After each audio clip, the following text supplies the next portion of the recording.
The Denver Nuggets, for the first time in NBA history, will be heading to their first ever NBA Finals. After coming off a tough 6-game series against the Suns, people speculated playing the Lakers would pose an even bigger threat. And yet, the Denver Nuggets just won this series in a sweep, not even allowing the Lakers to win one game. The lion's share of the credit, and rightfully so, goes to Nikola Jokic, who ended up winning the Western Conference Finals MVP. But I think this series, although it ended quicker than most expected, every game of this series was competitive. So without wasting any more time, let me get right into how the Denver Nuggets were able to complete this feat, because this took a combined effort from all their players maximizing their skill sets and Mike Malone doing a hell of a coaching job. One of the vast reasons why the Nuggets were able to beat the Lakers in this fashion, because they were able to display their ability to torch the Lakers in transition. Whenever the Nuggets were able to get stops against the Lakers offense, it felt as if whenever Jokic would grab the rebound or Bruce Brown would grab the rebound, them being able to run down the other end felt like an automatic bucket. Dennis tries to go for the reverse and misses.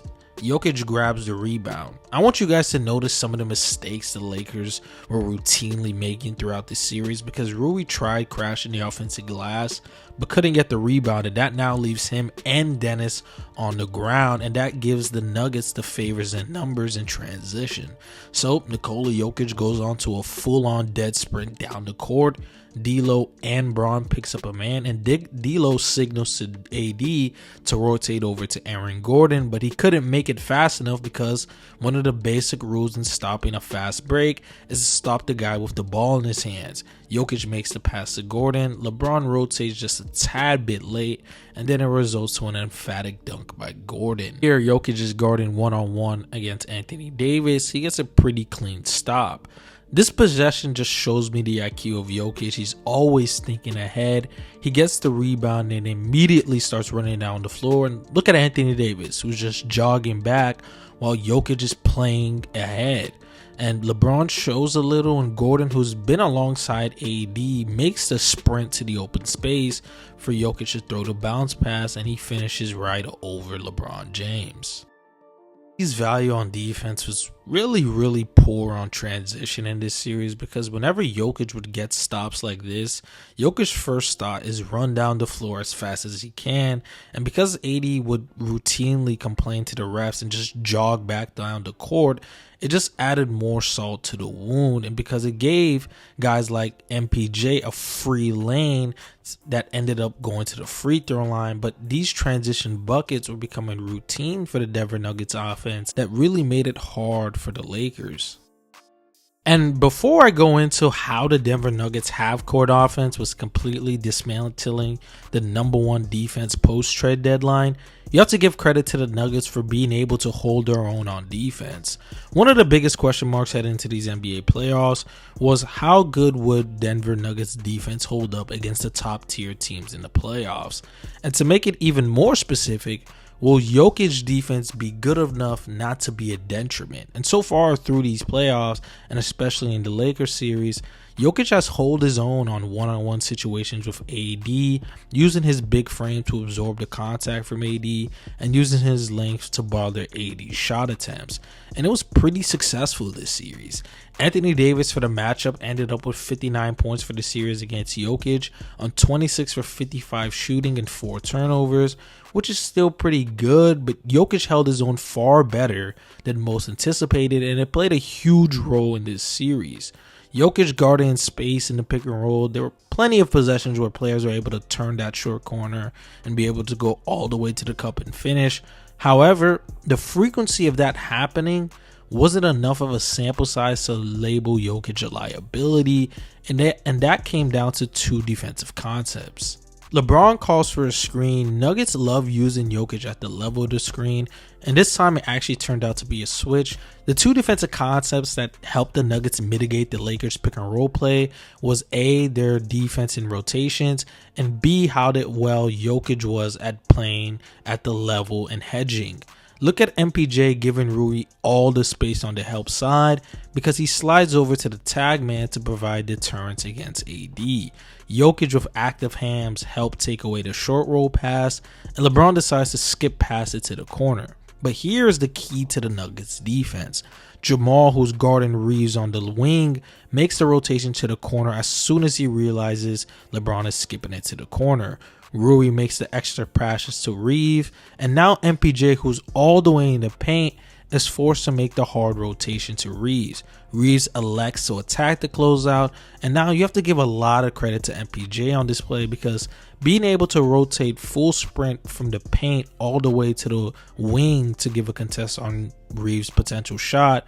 Reeves attacks the paint. Now MPJ shifts his hips so quick to be able to rotate clean and get a clean block. This possession seemed like a lot was going on, but these were the type of plays the Nuggets had to execute at a very high level to be able to thwart the Lakers offense. LeBron calls for another screen with AD as a screener. AD rolls, but Jokic is fully at the level to provide some pressure to a LeBron drive. And again, look at the help. Bruce Brown is fully committed on the help, leaving D'Lo open in the corner, and Murray's also providing help since he's guarding a non-spacer in Vanderbilt.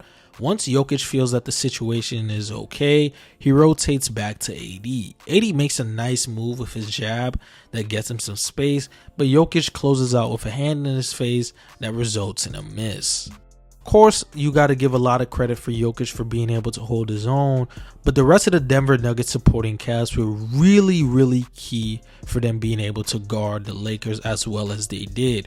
What really makes this defensive coverage work in the playoffs is the other players having great defensive communication skills to be able to make the right rotations on point and be able to navigate the screens well enough to always cause confusion to the Lakers offense. And for as much flack Jokic gets for his lack of defense, and I'm not saying that most of it wasn't justified throughout the regular season, but he's a very smart defender, and that goes with his high basketball IQ on offense that he still uses for defense with his quick hands to poke the ball on drives and in passing lanes, and always be in the right position as a defender. Those are things that even the most gifted of athletes aren't able to possess. Denver Nuggets half-court offense was really the knife in the coffin to the Lakers. They just had no way of guarding Jokic because placing AD on him opened up a lot of cutting avenues and off-ball actions to run because of them being such a movement-heavy offense that it created tons of wide-open looks. So they decided to instead switch the coverage and have Rui or LeBron guard Jokic, which proved to be pretty effective early on in this series. But because the Nuggets had so many offensive counters and so many offensive weapons, it proved to be an easy fix that the Lakers just couldn't figure out. And that's mainly because of the Jokic and Murray two-man action. Let's look at the fourth quarter of Game 4. LeBron is guarding Jokic and Dennis Schroeder is guarding Jamal Murray. Jokic sets the screen and LeBron decides to switch, and this leaves Dennis Schroeder on Jokic, who AD quickly switches with, and now this leaves another option for the Denver Nuggets to attack. Jokic goes to a screen on LeBron, and then again he gets stuck on the screen, and this gives Murray plenty of room to shoot the three ball. AD tries to close the gap with a contest, but instead fouls Murray and sends him to the line. The Nuggets decide to run an inverted pick and roll on this one, with Murray setting the ball screen for Jokic. Because Murray sets such a great screen, he actually makes AD stuck there for a bit, and then Schroeder goes to show on Jokic and recover, but Murray already made a great slip to the rim with no man on him. Jokic makes the pass to him, and even with Reeves' rotation from the weak side corner, Murray still just flips it in with a finger roll to score. Honestly, the pairing of Jokic and Murray may very well be the best duo in the league just because of their unguardable two-man game, that defenses have tried every defensive coverage you can concoct, and the duo has broken each one. When you look at the averages of both of them in this series, This was an all-time duo masterclass on offense, and being so genuine with you guys, you could very well give Murray an argument to being the Western Conference Finals MVP for the shot making and the performances he displayed in this series. And one more interesting nugget in this series that had me pretty surprised. The Nuggets had a 123.6 offensive rating in this series. That's a +9 than the average. And the Lakers, before heading into this series, was holding teams to a 107.7 offensive rating. And the Denver Nuggets utterly smashed that defense with just all-time great offense. Denver Nuggets were the best team all year in the Western Conference, and now they booked themselves a ticket to play in the NBA Finals against the eventual winner of the Heat and Celtics series. And without making any official predictions or previews, one thing that will be certain in this eventual matchup is that the Denver Nuggets offense is something that looks impossible to stop. And if their defense starts to click, whoever comes out of the East is going to have major issues in being able to remotely stop this team. And with that being said, that's all I have for you guys today. If you guys enjoyed this video, make sure you hit the like button since it helps my video perform better on the algorithm. Hit the subscribe button and the post notification bell to always be notified whenever I upload a video. And let me know in the comment section below if you guys think the Nuggets are going to win the NBA championship. And let me know also if you guys want a finals preview video, since whoever wins this next game between the Boston Celtics and the Heat, we're going to get more than a week off of basketball. So let me know all that in the comment section below. And with that all being said, I hope every single one of you guys who watched this video or watched my previous videos have a blessed day.